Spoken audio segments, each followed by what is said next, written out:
que vimos en la clase pasada.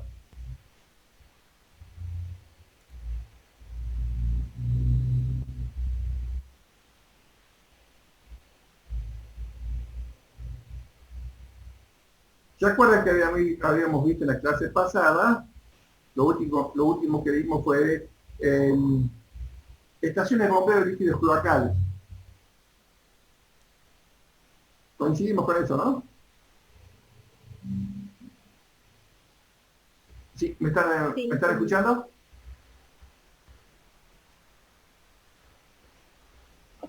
Sí, profe, así es. Bien, pero ¿se acuerdan que habíamos visto estos esquemas donde tenemos una cañería de impulsión que siempre queda fija, más su anclaje al fondo y a los tabiques de la estructura de la estación de bombeo, esta bomba eléctrica insumergible que se desplaza por unas guías de tal forma que se la baja, queda por su peso propio, queda ensamblada, queda acoplada a la cañería de impulsión y de la misma forma se la puede izar para hacerle mantenimiento e intervenir si es necesario. Habíamos dicho también que estas estaciones de bombeo cuentan se les coloca esta pantalla de tal forma que el líquido cloacal que ingresa entra dentro de este habitáculo, de tal forma que las burbujas que caen eh, se ventilan en esta zona separada de la zona donde está aspirando la bomba. Que el líquido ingresa por debajo, tiene una pendiente acá para permitir mejorar la salida de los sólidos y que sean aspirados por la bomba. Que esa bomba además tenía un nivel mínimo y un nivel máximo que, que eran parte de ese volumen mínimo que habíamos calculado para la estación de bombeo, de tal forma que se cumpla que en función de ese caudal afluente que hemos tomado, que hemos adoptado, en función del caudal máximo a 20 años, se mantenga con no más de, por ejemplo, 12 hallantes por hora. Pero lo que buscaba ese volumen mínimo de estación de bombeo es imponer la condición que el número de hallantes eh, sea compatible con la tecnología de aislación de ese motor eléctrico. Que para eso también habíamos dicho que esta bomba se tiene que mantener sumergida, que se refrigera con el líquido que está, que está tapándola. Por eso decíamos que el nivel mínimo está por encima del motor de la bomba. Esta es la parte vertical de esta bomba, es el motor eléctrico. Y que ese nivel máximo estaba siempre por debajo de la parte inferior del caño que ingresa el líquido afluente. Habíamos visto también que una propuesta de esta empresa Fly era que estas dimensiones que marcábamos en este esquema, estas dimensiones A, E, D, C, se las podía sacar de un ábaco, donde en función del caudal de litros por segundo tenemos esas distintas curvas para las dimensiones estas y de otras mayúsculas. Que podíamos también instalar esta bomba en seco, que es más cómodo para grandes instalaciones, donde estos equipos se mantienen fuera del líquido cloacal. Son los mismos equipos en general con otros agregados, pero es el mismo equipo motobomba, nada más que lleva agregado una carcasa por encima que toma el líquido que está bombeando y refrigera el motor. Esto permite la intervención en limpio de estas bombas. Estas bombas tienen que tener arriba un sistema para izarlas, pero están conectados a la cámara húmeda con un conducto que se puede aislar con una válvula y también una válvula exclusa para que la impulsión quede aislada. Y siempre tenemos que tener una centina donde podamos bombear el líquido que chorrea. Bien. Habíamos visto que la elección siempre se hacía en función de la curva característica de la bomba, buscando que el punto de funcionamiento coincida con la mayor eficiencia de este equipo motobomba, en el cual hemos dicho que, dada las características de la turbina de estos motores, que tienen que permitir el paso de sólidos, hace que sus álabes estén muy separados y la eficiencia alcanza los números 65% comparado con el 90% que pueden alcanzar la eficiencia de las bombas para agua limpia. Bien, entonces vamos a ver algunos planos y vamos a ilustrarnos.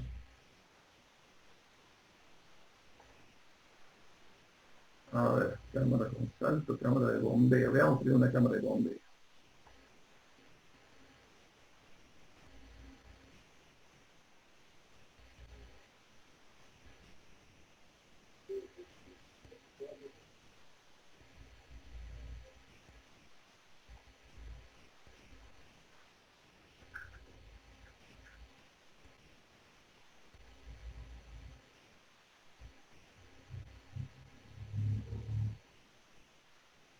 Ah, qué interesante, aquí tengo una cámara de bombeo. Era para la ciudad de Orán. La ciudad de Orán, el terreno es muy plano, con muy poca pendiente, así que los líquidos cloacales, que venían de varios, eran como 3 colectores que llegaban a esta planta de tratamiento, que era una laguna de tratamiento.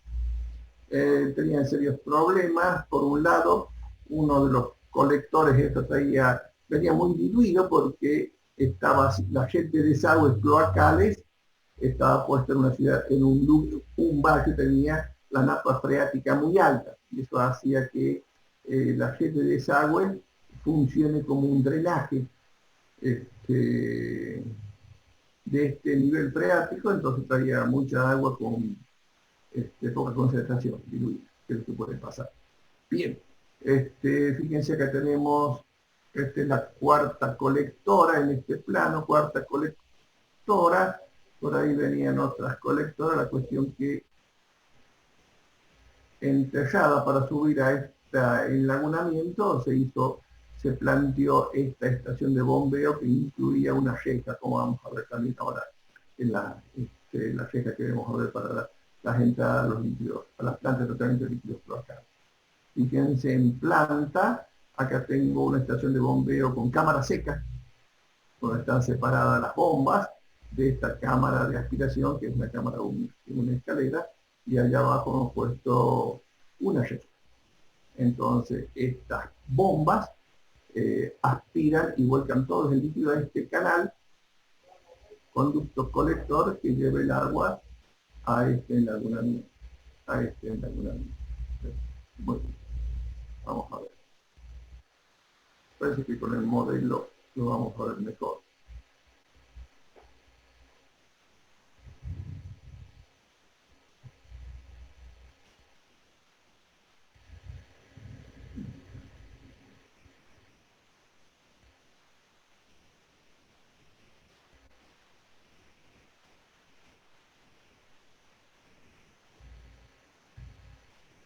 ¿Ahí lo están viendo bien?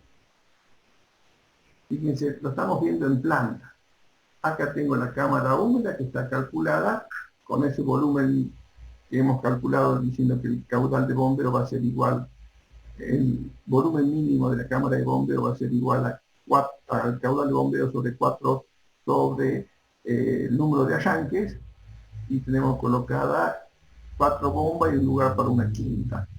Acuérdense que el número de bombas siempre es 2, mínimo 2, y eso significa el arreglo es 1 más 1, es decir, una bomba que es capaz de impulsar el 100% del caudal más otra de repuesto. Si el esquema es 2 más 1, 2 bombas toman el 50 por cada uno, el 50% del caudal, y tengo otra de repuesto del 50%. 3 más 1 sería un tercio de caudal para cada bomba, más una cuarta de repuesto que toma el 30% del caudal. Fíjense acá tenemos una, vamos a ver en el corte, fíjense, todo esta es la cámara de aspiración, acá tenemos una cañería de aspiración, entonces la cámara húmeda que me permite acceder con esta bomba para impulsarlo a este canal. Esta es la cañería de impulsión. Y esta es la bomba. Fíjense que la bomba tiene el eje en posición horizontal. Hemos visto que en todos los demás casos, cuando está sumergida en una cámara común, tiene el eje en posición vertical. Acá tiene el eje en posición horizontal y la aspiración se toma en forma directa. Fíjense, en este caso no se ha colocado una válvula de retención, porque cuando no le ponemos una válvula de retención queda acumulado cuando para la bomba una columna de agua que cuando para la bomba sirve para esto retrocede y limpia. Hay un flujo de agua que cae rápidamente y nos revuelve todo lo que puede haber sedimentado en la cámara de aspiración. Eso también se utiliza. Fíjense además que está al aire libre, acá no hay tapa. Fíjense, vamos a ver. Aquí no hay tapa, hay una estructura, una cubierta nada más, y acá tendría que haber, aparece por algún lado un pórtico que permita el izado de estas bombas. Fíjense, tenemos 6,50 m, dice, desde acá del nivel de suelo hasta la solera de la cámara de aspiración. 6,50 m es una muy buena profundidad. Acá también tenemos una playa de maniobra para poder sacar los equipos, ponerlos sobre un camión y llevarlos para hacerle alguna reparación. Fíjense, acá tengo, ahí está. En el fondo acá tengo la entrada del líquido, aquí tengo una boca de registro que me está juntando los líquidos cloacales y primero los hago pasar por una reja. Antes de entrar a la cámara de aspiración. Ese es un arreglo bastante común también. Y hemos visto este corte, bueno, fíjense cómo se resuelve esto también. Acá hay una cañería, un conducto de desagüe también. Fíjense, este es el conducto, todas estas bombas vuelcan a este canal que las lleva al tratamiento.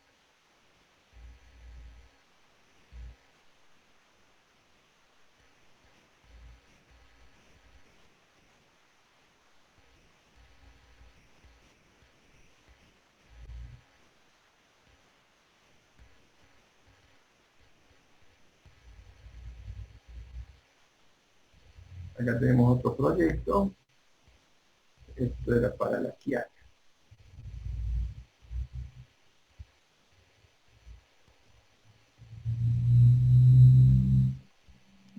Modelo que se ve mejor.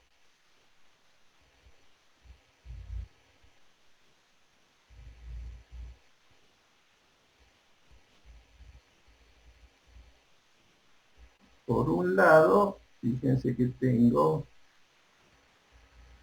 que no se ve tan bien acá. Vamos a verlo.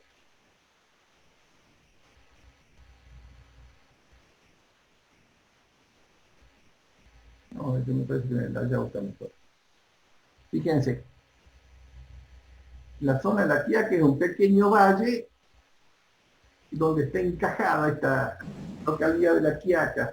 Entonces no hay lugar para poner la cota más baja de la cuenca coincide con la descarga actual del líquido cloacal, donde había una planta que se ha dejado de utilizar, que tiene muy poca eficiencia de zanja de oxidación. Entonces, de ese punto más bajo, hemos decidido sacar los líquidos cloacales, llevarlos a un par de kilómetros y hacer unas lagunas de tratamiento, que vamos a ver también en este curso, lagunas de tratamiento. Entonces hay una diferencia de 60 metros, fíjense acá lo pueden ver. Acá tenemos la descarga de la parte más baja de la cuenca y tengo el lagunamiento acá arriba. Entonces estamos pasando, vamos a llevar a ese pequeño vallecito que tenemos allá arriba y lo hacemos con dos estaciones de bombeo. Una estación de bombeo donde el líquido hasta acá llega a gravedad. Fíjense que tenemos pendiente para traer el líquido a gravedad hasta acá y ahí lo bombeamos primero a una estación de bombeo intermedia y de ahí con esta estación de bombeo ya llegamos en alguna mina. Estas bombas en general ya es difícil encontrarlas para alturas de más de 30 metros.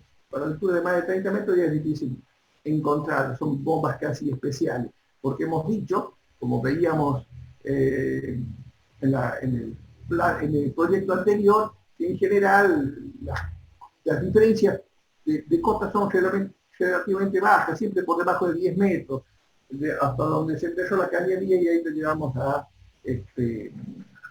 al nivel del terreno superficial. Eso en general nunca pasa de 10 metros.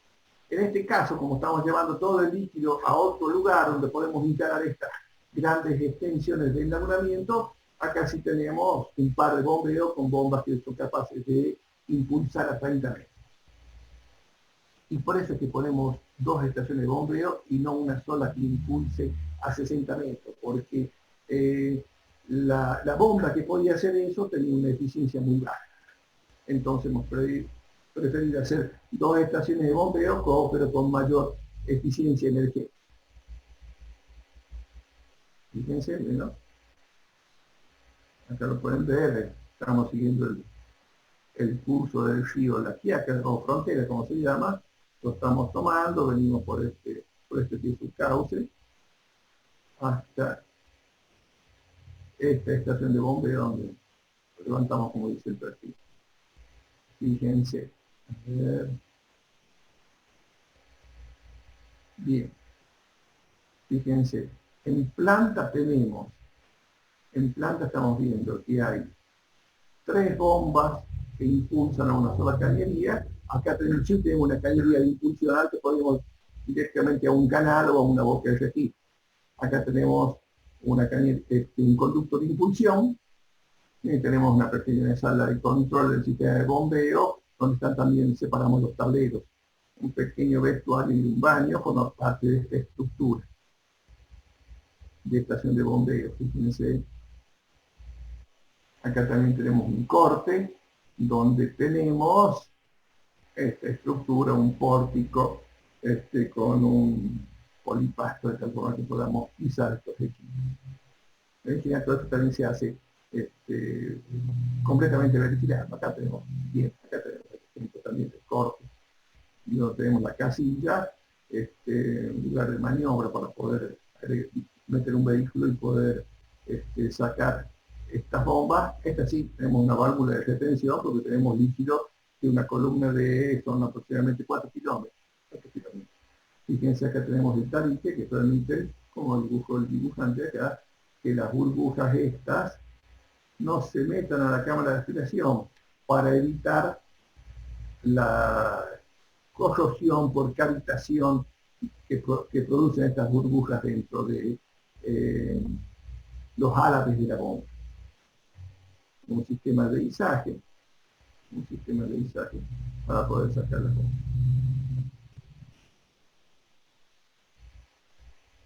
Bien, con esto es suficiente para decidir una estación de bombeo. ¿Alguna pregunta? Señores, No, ninguna. bien. Entonces, ahora veamos a ver. Como les dije en la clase pasada, y está en el apunte, las bombas que vamos a elegir, en general acotadas a 3 equipos que tienen representación en la Argentina y fabrican muchas de estas bombas, por lo menos las de menor tamaño en la Argentina, que son la firma KSB, Grundfos y Flick. Esto porque no se quiere abrir.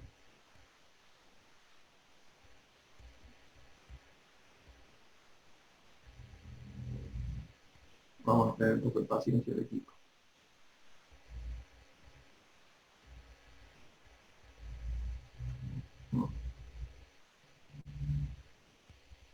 Vamos a borrar el AutoCAD de ese programa. Es que me impulsa.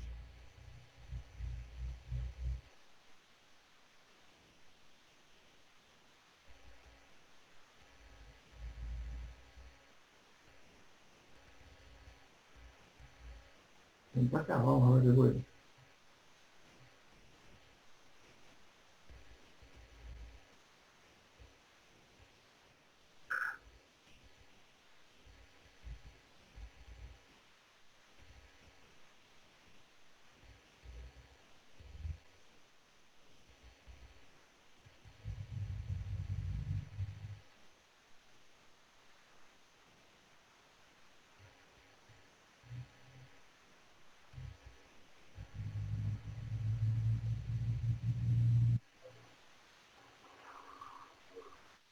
Bien, bueno, no sé qué pasa que no se está queriendo abrir. Hace ruido todavía como si estuviese trabajando en máquina.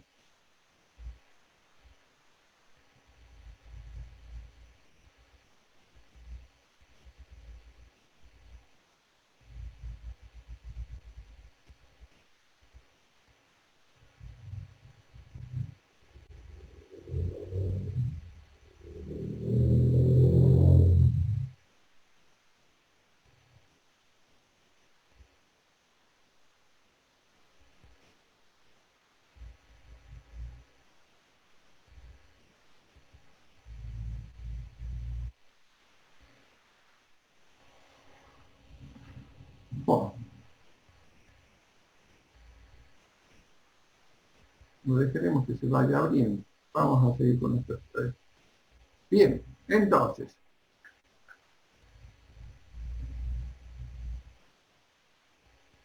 no sé, pero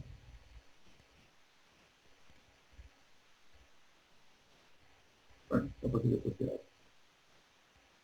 Sigamos con nuestra clase. Vamos a ver, después lo que queríamos mostrar es de la firma Grupo, hay unas fotos, unas imágenes de bombas instaladas, unas maquetas, hay unas fotos de unas maquetas de estaciones de bombeo. Bien, lo dejamos para después. En un rato ya se puede abrir.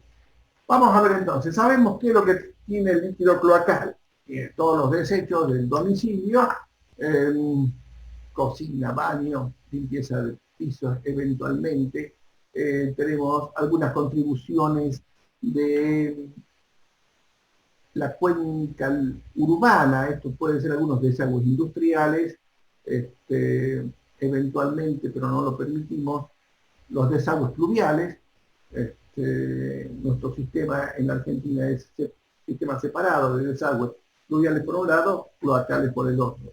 En las viejas ciudades europeas tienen sistemas unificados, el mismo conducto que lleva los desagües cloacales durante la lluvia, lleva los desagües pluviales.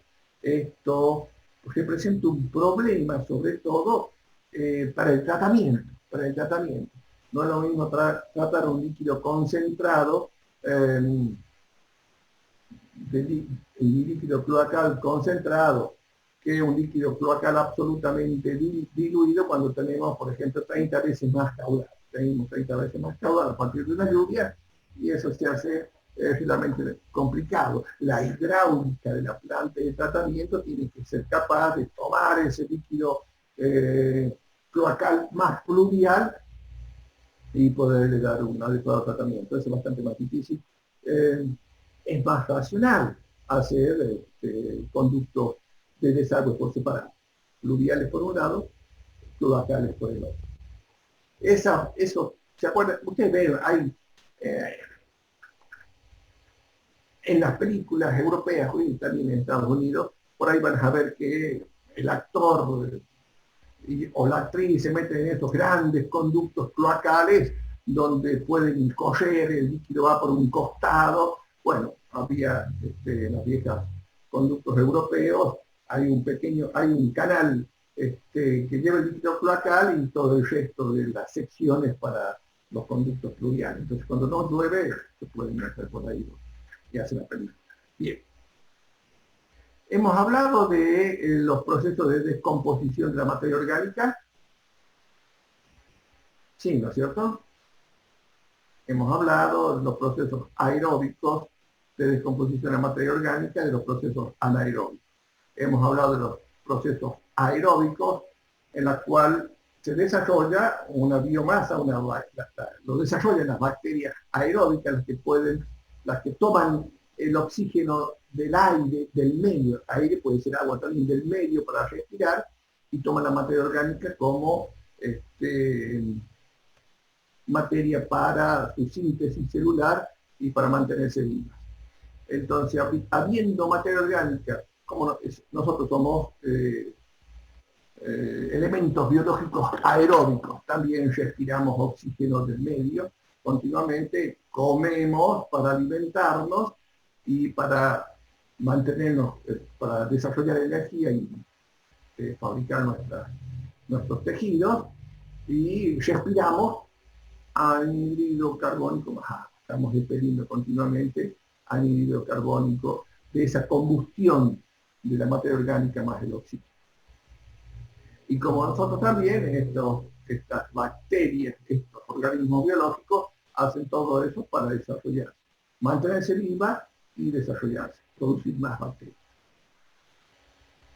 En los procesos anaeróbicos tenemos la materia orgánica, primero estas bacterias, siempre estamos hablando de bacterias, algunos hongos nos pueden ayudar, pero siempre estamos hablando de bacterias que van a tomar esa materia orgánica, primero en este caso de la descomposición anaeróbica, producen estas bacterias enzimas extracelulares que licúan la materia orgánica, y ahora sí, esa materia orgánica soluble, particularizada, licuada, es tomada por las formadoras, primero por las bacterias formadoras de ácido, que producen ácidos orgánicos, como dice acá, por ejemplo, acético, propiónico y butírico, y que desarrollan estos ácidos orgánicos y más de esas bacterias.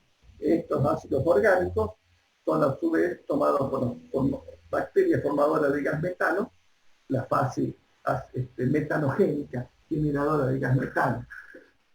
Con lo cual ya tenemos los organismos, los productos finales, gas metano, sulfuro de hidrógeno, agua, anhídrido carbónico y más bacterias de esta formadora de gas metano. Estas en particular son anaeróbicas estrictas, es decir, el oxígeno es un tóxico para ellas y depende en su desarrollo del pH del medio. Como estas bacterias formadoras de ácido, si hay mucha materia orgánica, producen mucho ácido, bajan el pH, inhiben el desarrollo de las bacterias formadoras de metano, con lo cual la descomposición es parcial, ineficiente. Por eso controlamos el agregado de materia orgánica para que se mantenga un pH, no haya mucha formación de ácido, se mantenga un pH entre 6,5 y 8,5 que le permite, creo que 7,5, le permite un buen desarrollo de la bacteria formadora de gas metano. ¿Alguna pregunta hasta acá? Vamos a ver cómo va esto. Esto no aparece nunca más. ¿Qué va a pasar con esto? La carpeta está vacía, dice, con razón, no hay nada ahí.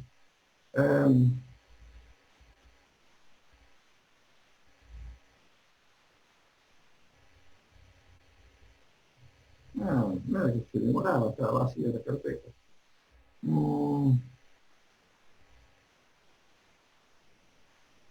Bueno, ya nos pillaremos por otro lado. Vamos a buscar a ver en este curso 2020.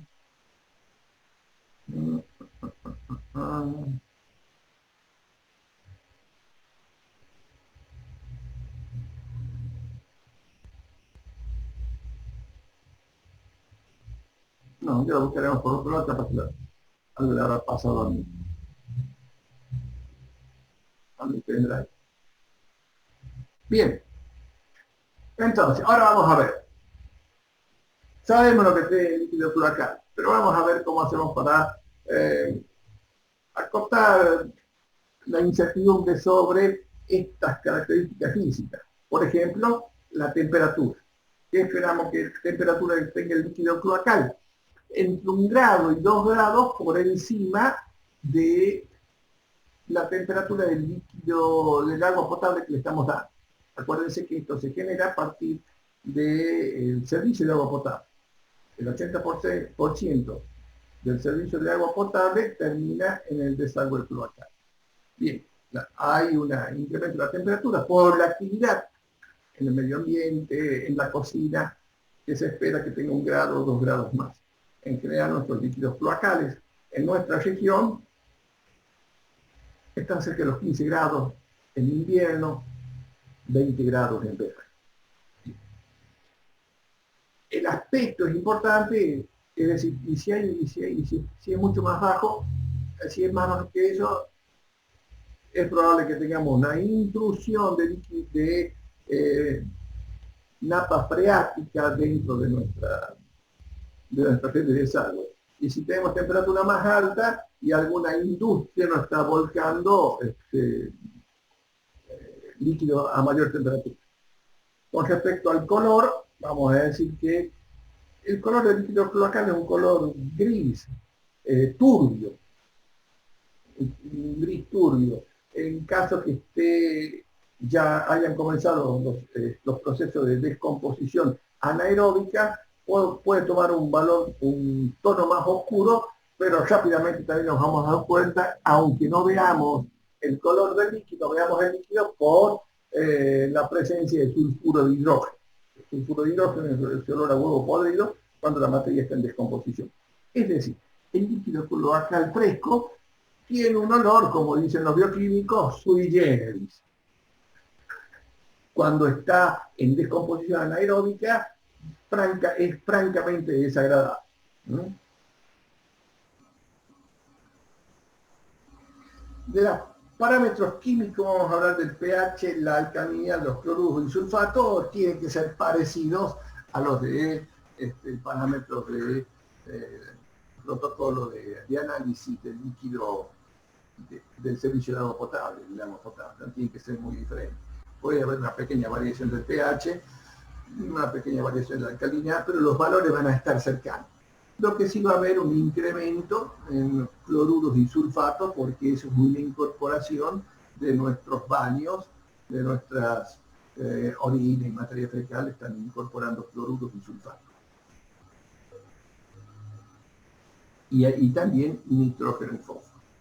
Eventualmente nuestro líquido cloacal puede estar contaminado con desagües industriales y el peligro que corremos es que estos desagües industriales agreguen algún biocida, es decir, algún tóxico para los organismos biológicos.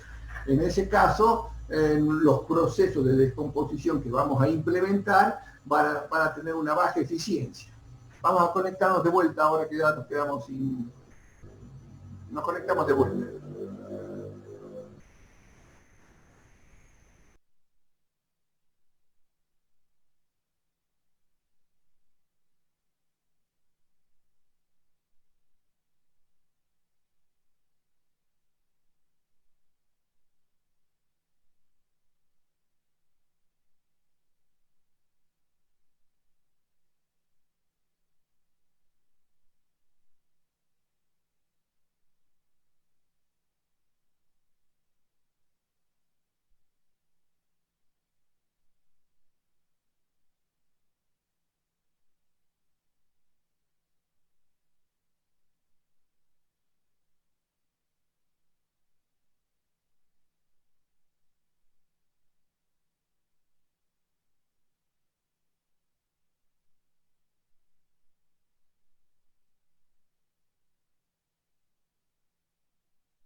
Bien.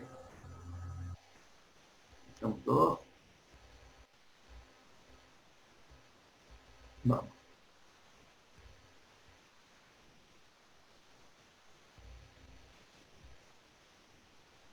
Bien. Entonces,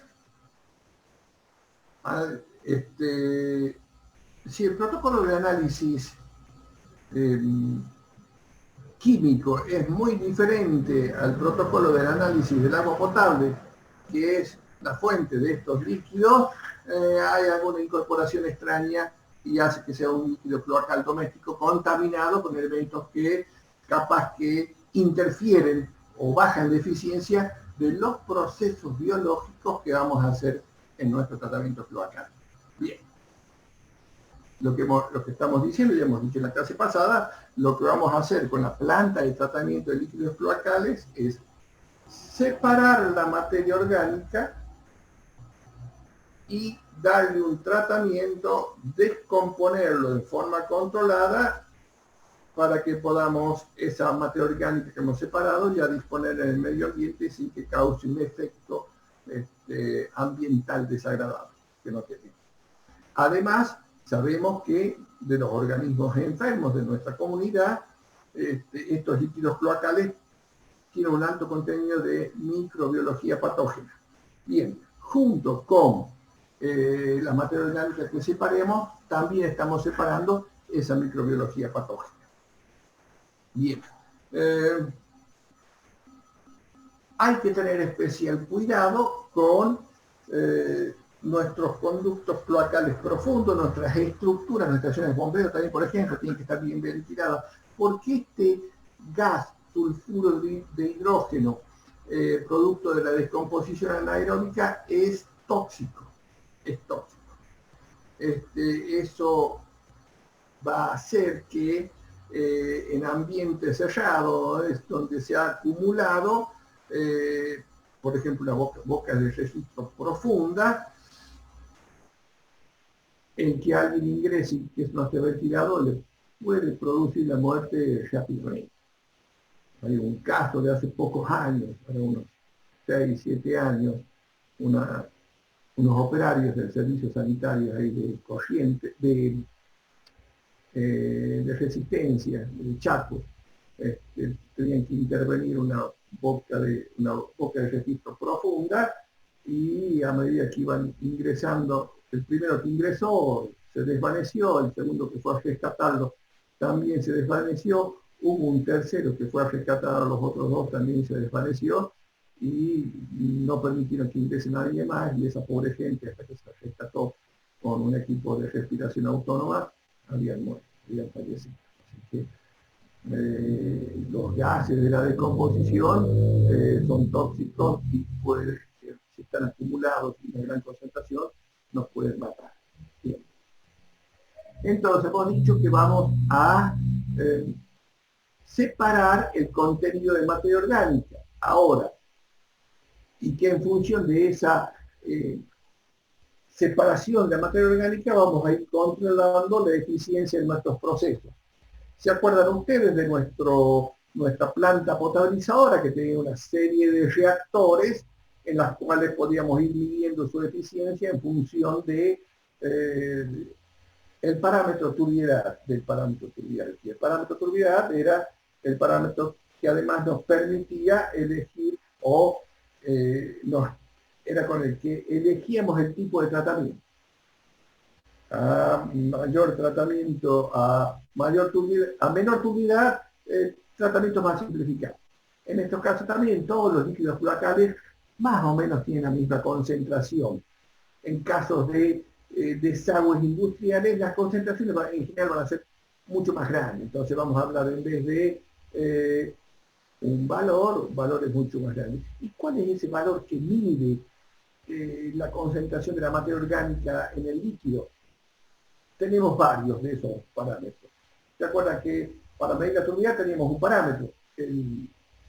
Para medir la cantidad de partículas coloidales teníamos el parámetro turbidez y el turbidino. En este caso, para medir la concentración de la materia orgánica, tenemos el ensayo de DBO, el ensayo de DQO el ensayo de carbónico orgánico total y otros que ya no se usan. Fíjense, ¿qué es lo que hacemos con este ensayo de DBO que presentamos ahora? En este ensayo de DBO le damos las condiciones a ese ambiente que es nuestra muestra de agua, le damos las condiciones para que se desarrolle dentro de ese ambiente una biomasa de bacterias que van a respirar, de bacterias aeróbicas que van a respirar el oxígeno que tenga esa muestra. Entonces, el concepto es, si hay mucha materia orgánica, hay mucho desarrollo de bacterias que respiran, muchas bacterias respiran mucho oxígeno.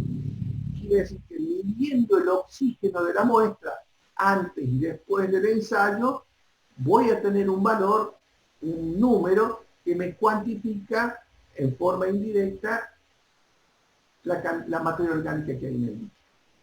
¿Estamos de acuerdo? De la misma forma que nosotros para el turbidímetro, en vez de contar o pesar el número de partículas coloidales, lo que hacemos era medir la luz dispersada por esas partículas. En este caso, lo que medimos es esta oxidación biológica. Es decir, ¿se acuerdan que habíamos hablado de la descomposición aeróbica? Acá estamos creando un ambiente para que haya una descomposición aeróbica. Bien, esa descomposición aeróbica toma el oxígeno de la muestra y en función de la variación del oxígeno en la muestra antes y después del ensayo, tenemos este valor de DBO que significa demanda biológica de oxígeno en miligramos por litro. ¿Cómo se hace este ensayo? Lo estamos diciendo. Ponemos en un frasco de 1 litro nuestra muestra de agua, la llevamos a una estufa a 20 grados, medimos el oxígeno disuelto. En general, queremos el oxígeno disuelto en saturación. Por ejemplo, cerca de 8 o 9 miligramos por litro. Lo sacudimos, los aireamos, lo tenemos el oxígeno en saturación. A esa muestra la llevamos a una estufa a 20 grados centígrados y a oscuras durante un periodo de tiempo, días, y ahí le permitimos en ese ambiente que las bacterias que en un líquido cloacal siempre existen, pero si no las inoculamos, las bacterias que existen en esa muestra de agua, en ese ambiente donde hay oxígeno y hay materia orgánica, respiren, se desarrollan. Bien, al cabo de un periodo de días de permanencia en esa estufa, saco la muestra, ahora mido nuevamente el oxígeno disuelto y la diferencia entre la muestra antes del ensayo y después del ensayo me da la demanda biológica de oxígeno. ¿Está claro? Fíjense, si desarrollamos este ensayo en días, vamos a ver qué es lo que pasa. Ponemos DBO en función de los días que lo tenemos y desarrollándose esta muestra de agua. Fíjense, es una curva que va aumentando la absorción de oxígeno así en forma continua, curva continua hasta los 10 días. En el día 10 hay un salto y continúa la absorción de oxígeno de la muestra hasta los 20 días que se considera que es la DBO final, a 20 días, y ahí se hace asintótica, casi ya no va a quedar, no va a haber un incremento notable de la absorción de oxígeno. Bien, ¿qué pasa en estos 10 días?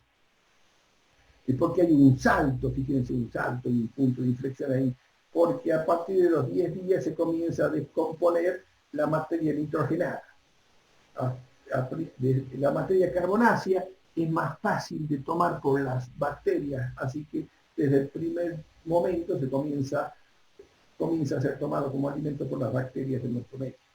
Al día 10 hay un incremento porque ya se han acostumbrado, ya también tienen menos comida carbonácea, buscan la materia orgánica nitrogenada, hay un salto por el desarrollo de las bacterias, ahí está, que toman la bacteria nitrogenada, siempre a expensas de respirar oxígeno del medio. Bien, fíjense que es un ensayo 20 días para tener la DBO total, DBO final, 20 días. Fíjense, tenemos un ensayo a 5 días. En esta gráfica podemos ver que a los 5 días hay un consumo, una DBO del orden del 70-80% de la final. El gráfico no es bueno.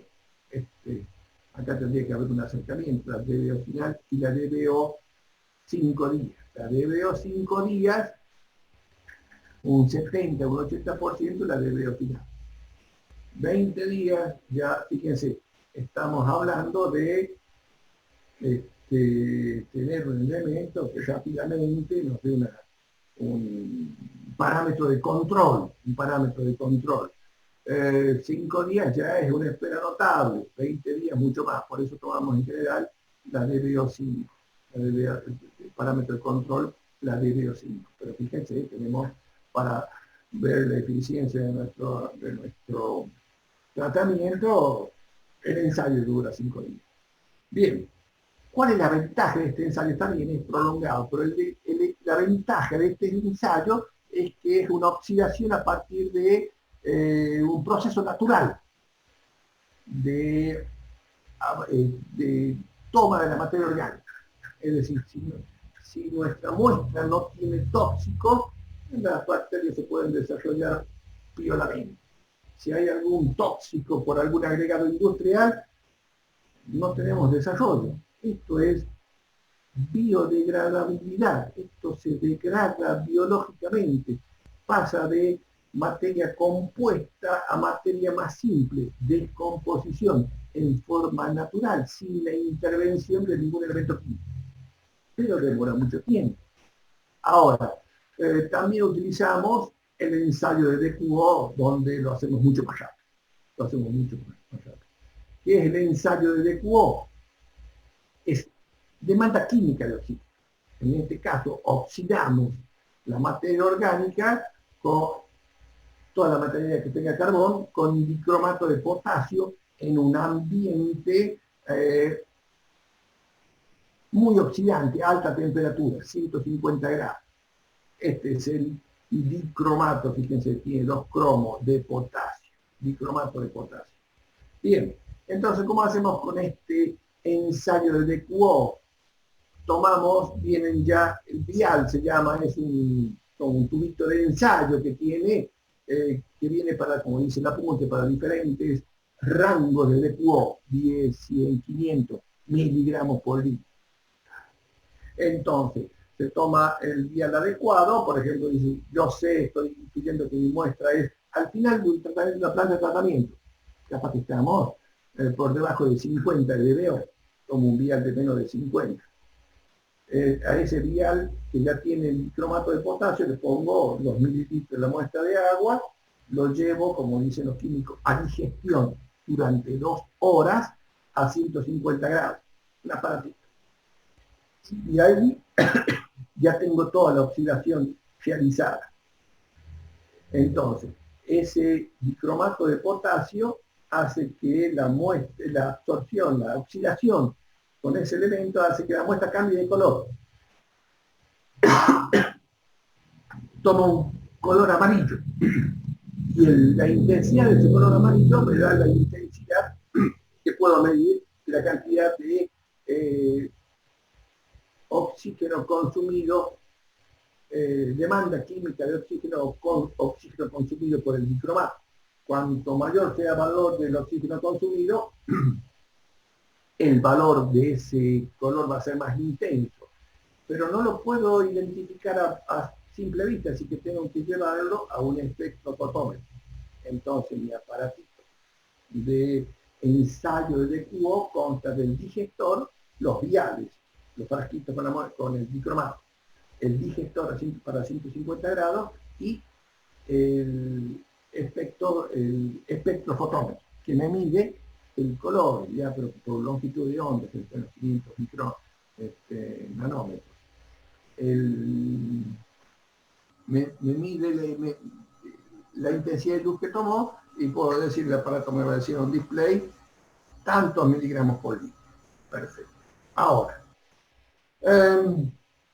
fíjense, cuando hacemos el ensayo de DBO, ¿no? DBO, hacemos un ensayo, puedo tener una demanda biológica de oxígeno de cuánto.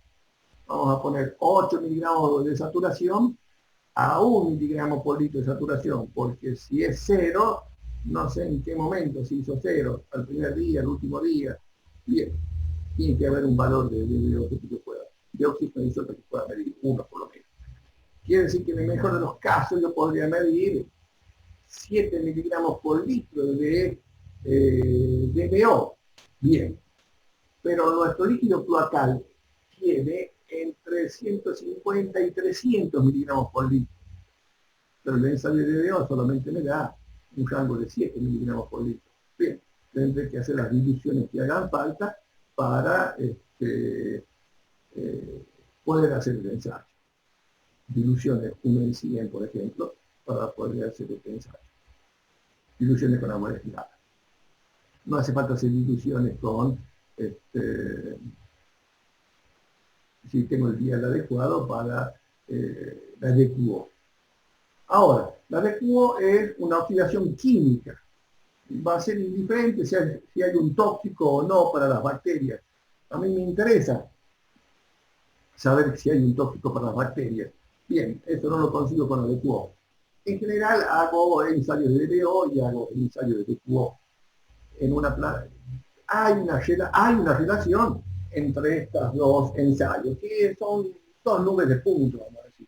O una nube de puntos, donde si hago continuos muestreos y hago los dos ensayos de DBO y DQO, me da una nube de puntos donde habrá un modelo central con una recta, donde tengo la relación entre DBO y DQO para distintas intensidades.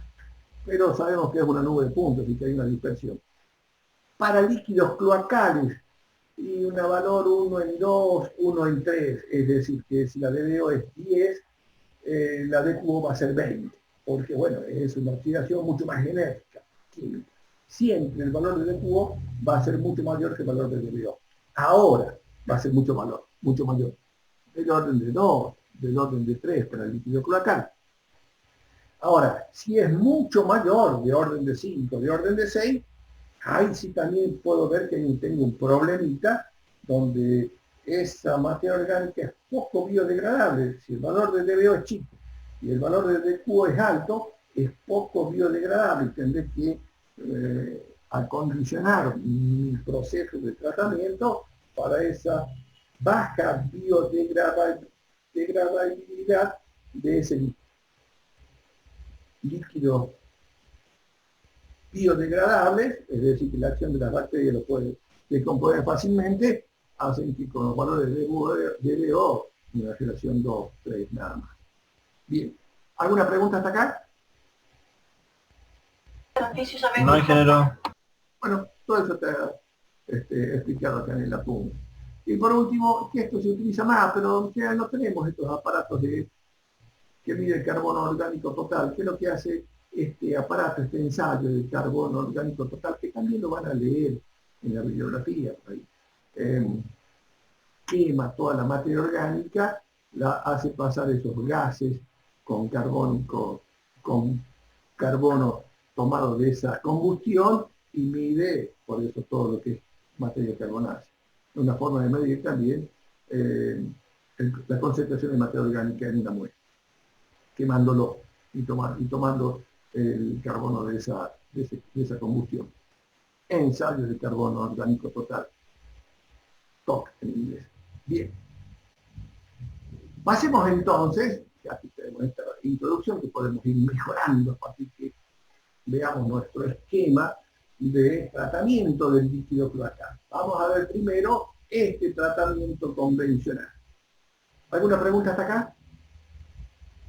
Bien, fíjense, tengo acá un diagrama con los distintos elementos, reactores con los cuales separo la materia orgánica del líquido. La idea es dejar pasar el agua y retenerle, sacarle la mayor cantidad de materia orgánica junto con la microbiología patógena. Bien, de la misma forma que nuestra planta potabilizadora al líquido en un flujo continuo y permanente, íbamos extrayendo las partículas de turbidad, con esas partículas también íbamos a las partículas coloidales, esas partículas que íbamos extrayendo, algunas eran microbiología. Bien, en este caso tenemos procesos físicos, procesos químicos y procesos biológicos. Lo interesante es que tenemos estos procesos biológicos para tratar la extracción de la materia orgánica del líquido y procesos biológicos para descomponer esa materia orgánica que hemos separado, la descomponemos en forma controlada y después de esa descomposición controlada, sí, la podemos disponer en el medio ambiente. La deshidratamos y la llevamos a algún lugar de disposición final. Veamos qué es lo que nos dice este tratamiento convencional, que todos lo aprendemos rápidamente. Fíjense, para empezar, en general, tenemos una estación de bombeo. Una estación de bombeo donde llega nuestra cloaca máxima, nuestra planta de tratamiento. Una estación de bombeo, este conducto llega enterrado, entonces construimos nuestra obra civil en forma accesible, en la superficie de nuestro terreno. Así que estaciones elevadoras de líquido explotados. Primero hacemos un proceso de desbaste, es decir, le sacamos lo más grueso, algunas piedras que puedan llegar con la cloaca, ponemos una rejilla. Eventualmente ponemos un aparato que nos saca bastante más material, entonces no es una reja, es un tamiz, es una criba de 1,5 de 5 milímetros para abajo, 5 milímetros, tamices muy finos pueden ser de 2, 3 milímetros, mientras que la reja 20 milímetros de separación. Entonces, reja o tamiz es lo primero con lo que primero tratamos el líquido. Después, un desarenador. Este contenido de arena está relacionado con la cantidad de calles de tierra que tenga nuestra cuenca cloacal. Es decir, a más cantidades de calles con tierra, mayor acceso de arena, desarenador, o digamos, arena fina, a nuestra planta de tratamiento.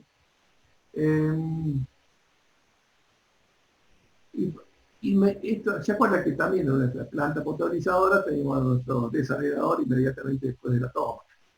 Desarenador, la misma arena que separamos en nuestra planta potabilizadora, es decir, aquí el grano de arena del orden de 0,1, 0,2 a 0,1 milímetros, también la separamos acá. Por un lado, porque esa arena es un material abrasivo, no queremos que esté viajando por toda nuestra planta produciendo una abrasión en nuestros elementos electromecánicos, y además porque la separamos primariamente porque es un elemento inerte que no podemos descomponer. Digamos, la arena no se descompone, no es biológica, no se descompone. Entonces lo separamos rápidamente. Desarenador. Ahora sí, comienza nuestro proceso importante de separación de la materia orgánica. Primero, un sedimentador primario. Es decir, le damos las condiciones para que las partículas de materia orgánica que se separan en el término de unas 2 horas, las separamos por simple acción de la gravedad. Sedimentador primario. Tiempo de permanencia de 2 horas, 2 horas y media, está acotado. Todo lo que se puede separar en ese tiempo, toda la materia orgánica separable en ese tiempo de permanencia, la separamos en el sedimentador primario. ¿Qué eficiencia esperamos de estos sedimentadores primarios? Hasta un 40%.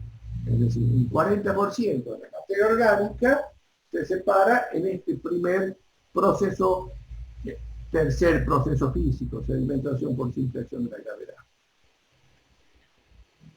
Seguimos tratando el líquido. La materia orgánica que hemos separado ya la mandamos a una descomposición controlada. Le llamamos digestión, que puede ser aeróbica o anaeróbica. En general, usamos para este tipo de planta convencional digestión anaeróbica. Viene a decir, esa que produce ácidos orgánicos y gas metano. Bien, seguimos con el líquido entonces. Hasta acá hemos dicho, en función de la extracción, la eficiencia en el abatimiento de materia orgánica, hemos llegado a un 40% en este proceso, solamente un 40%.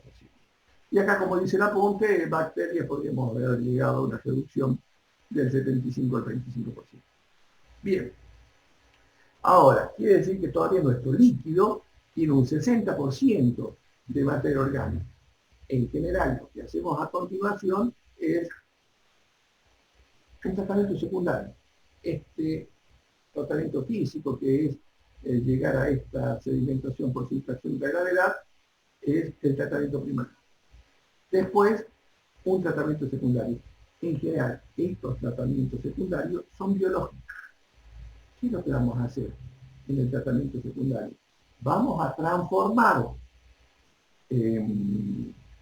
usando la biología, vamos a transformar toda esa materia orgánica que nos entrega el sedimentador primario, que es materia orgánica coloidal, finamente dividida, o inclusive moléculas de materia orgánica, la vamos a transformar con un proceso biológico, como indica acá, PB, en una materia orgánica sedimentada.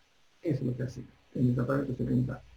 Tomamos ese líquido que tiene las partículas finamente divididas, que no va a ser eficiente insistir en separarlas por simple acción de la gravedad.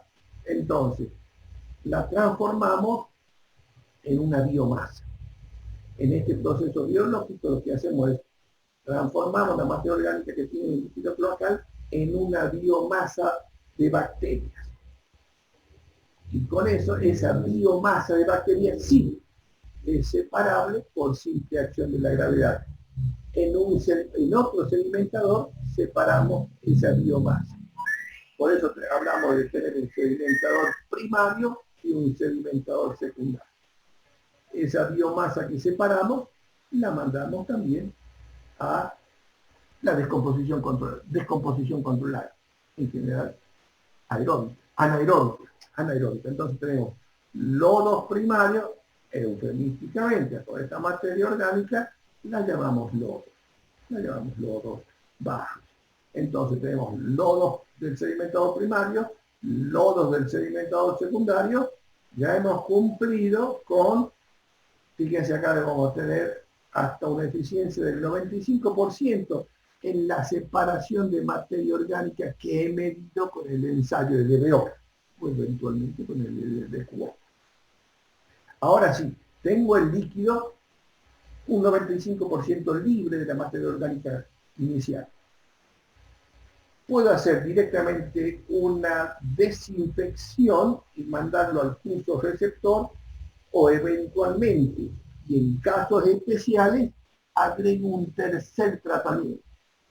Eso es para el caso que quiera abatir nitrógeno y fósforo. ¿Por qué quiero abatir nitrógeno y fósforo que agregamos con nuestras heces al líquido cloacal? Porque esos son los elementos que van a producir en el pulso receptor un ambiente eutrófico, es decir, donde se va a permitir, que doy nitrógeno y fósforo, que son los que sabemos nosotros, somos grandes, hemos hecho colegio secundario, casi toda la universidad, ese ambiente donde la materia vegetal se desarrolla gracias a estos fertilizantes, nitrógeno y fósforo. Bien, entonces, como nuestro líquido cloacal tiene nitrógeno y fósforo incorporado por nuestra propia biología, en caso de condiciones especiales, no quiero contaminar, no quiero eutroficar mi curso receptor, hago este tratamiento terciario. Bien. Y ahí sí también hago una desinfección, es decir, hemos dicho que hemos disminuido la cantidad de bacterias, con ellas las bacterias patógenas, pero queda un remanente importante de bacterias en el proceso. Bien, esas las elimino con un proceso de desinfección. ¿Estamos de acuerdo? Bien, fíjense, esto terminamos de explicar todo este esquema del digestor anaeróbico, o eventualmente aeróbico. Ya tengo un material que puedo secar en el medio ambiente. Lo puedo exponer al medio ambiente, no junta vectores, es decir, no va a haber moscas y elementos que quieran ir a tomar esa materia orgánica, hacer un sustrato para poner los huevos, por ejemplo.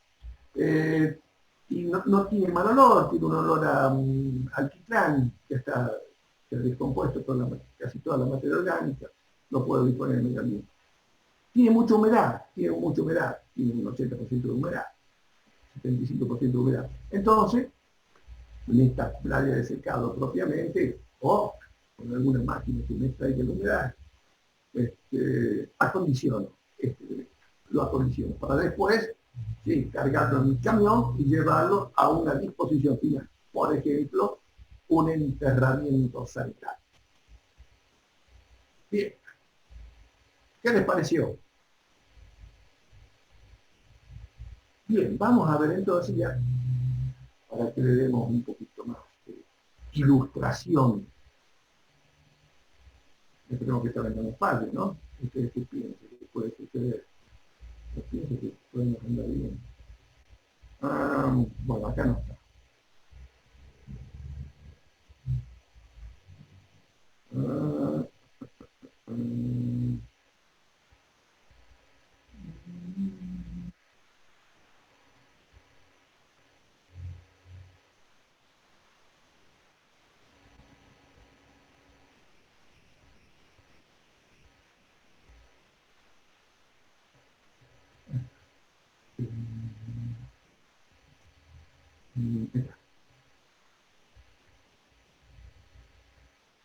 Ahí está, esta es nuestra planta de tratamiento que está ahí en la ciudad de Salta, de la década del 80, fíjense, ahí está.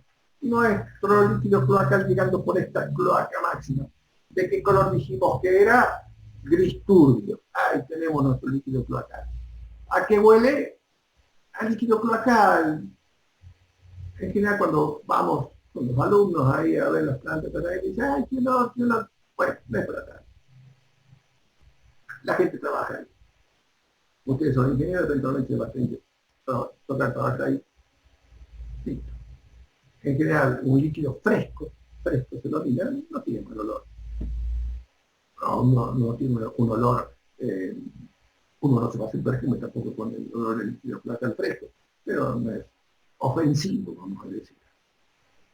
Acá tenemos estas rejas que hemos hablado, fíjense, uno de los elementos físicos muy sencillos. Cuando decimos reja, no hace falta que mucha imaginación. Ahí está la reja trabajando, extendiendo ese material. Otra foto de reja, más fotos de reja, fotos de reja también con material que ha sido retenido, para eso está. En este caso, son rejas de accionamiento mecánico. Entonces tengo una maquinita que me la limpia. Hay un rastrillo que se levanta con un equipo, periódicamente pasamos el rastrillo por la reja y vamos acumulando los desechos de la reja.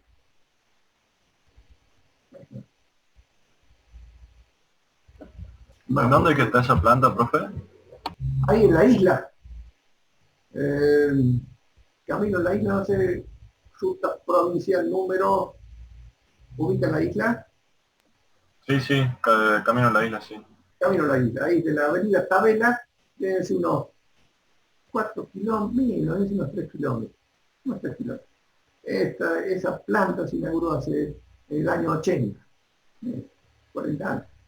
Bien. Hasta yo era chico. Bueno, tampoco tanto. Bien. Sí, ya tenía 20 años. Continuemos, a ver. Equipo mecánico para limpiar la reja. Ahí está, fíjense, ahí tenemos este cajón donde está instalado este equipo que sube y baja y limpia la ceja. Más fotos de la ceja mecánica. Acá tenemos, fíjense, en este caso se eligió colocar el sistema de cejas al nivel de la llegada de la cloaca máxima. Por eso, fíjense, esto está, toda la estructura está enterrada. La salida de la ceja, toda esta estructura está encerrada, eso se decidió hacer por debajo del nivel de terreno. Entonces, después de la limpieza con ceja, también se colocó el desarenador. No me acuerdo qué será. Hay un desarenador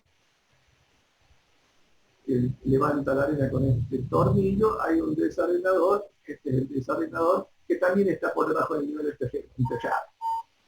Después del desarenador, sí, hay una estación de bombeo, este es el desarenador. Este es el levantador de arena. Ahí están los muchachos limpiando esos equipos electromecánicos. Contra un barredor y un tornillo sin filtro. Entonces tenemos el líquido ya. Le hemos pegado una cribada con la ceja, le hemos sacado la arena y bueno, tiene buenas condiciones para hacerle resina ahora, o mejor dicho, ahora está mejorado y ahora sí lo levantamos con una estación de bombeo. Estación elevadora. Fíjense el equipo motores de 120 caballos aproximadamente, motores grandes. Fíjense, está el motor arriba y la turbina abajo. Esta es la estación de bombeo. Ahí está con mejor luz. Tenemos el motor arriba, tenemos un eje y tenemos la bomba propiamente dicha en contacto con el líquido. Entonces estos son motores no sumergibles. Ahí está, fíjense, tiene 128 kilowatts, 174 caballos. Una bomba interesante. Casi 200 caballos. Acá tengo otra de 160 kilowatts. Ajá, este es un poquito más grande, esta tiene 220 caballos. Otra bomba. Y esta bomba tiene 40 años. Tiene 40 años. No se han cambiado. Bien. Bien, la copla de la bomba, fíjense, esta es la bomba propiamente dicha, está en una cámara seca. En la cámara seca y el motor está arriba. Esto es una válvula de retención. Entonces, en esta estación de bombeo, de cámara seca, está tomando de esa gran cámara de aspiración, está tomando el líquido, lo manda a este conducto, este manifold que se llama. Fíjense, el detalle, tenemos una válvula de retención con contrapeso, de tal forma que el impulso de cierre, cuando se para el motor, sea lento, no pegue un gran golpe, esa clapeta que está cayendo. Ahí está, miren. Bombas, bombas grandes, equipos de oro hace un montón de años. Estas son fotos de hace unos 7 años aproximadamente. Bueno, otras vistas. Ahí está, fíjense las turbinas, fíjense esos álabes separados, amplios, que permiten el paso de sólidos de hasta 10 centímetros.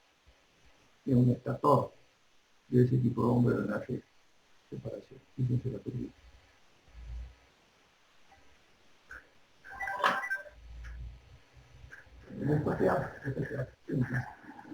Bien, nos queda un minuto.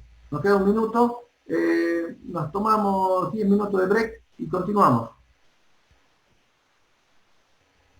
Bueno, ingeniero. Perfecto.